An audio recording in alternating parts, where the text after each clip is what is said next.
There are some things in the Gospels that I just don't understand. They seem absurd to me. It's like one of the things is when Jesus is on the cross and he prays to God, Father, forgive them for they know not what they do. As he's being tortured, he forgives his torturers. And then in another place, the disciples ask, well, how many times should we forgive someone who's offended us? And should we forgive them 7 times? And thinking that that would be generous. And then Jesus says, no, 7 times 70. In other words, whatever it takes. And what I gather from that is that we shouldn't be offended in the first place. And that just seems absurd to me. That seems incredibly hard to do. I get offended pretty easy. I get angry pretty easy. So how do we understand that? And it took a while for me to understand. And one little piece of poetry that helped me was from one of my favorite books. It's called The Second Book of Tao.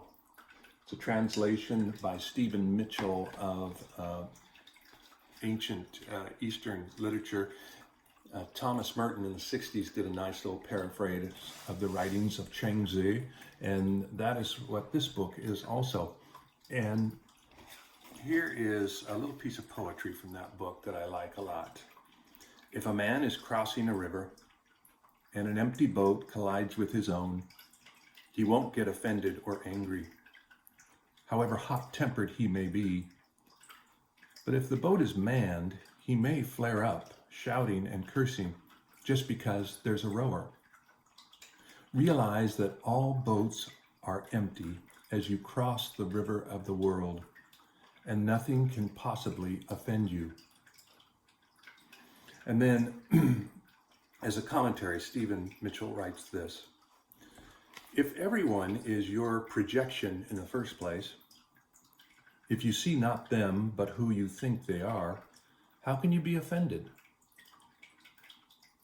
The scene, a river.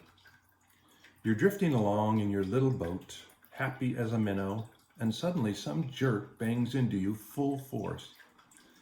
But when you look, it's an empty boat. Since there's no offender, naturally there's no offense. You mean that woman who broke my heart, or my backstabbing colleague, or the politicians who got us into this mess? They're all empty boats? Yes, indeed. This has nothing to do with taking the right action against greed or stupidity. But if you're offended, it means that you're not paying attention. Wow, what do you think of that? I like it.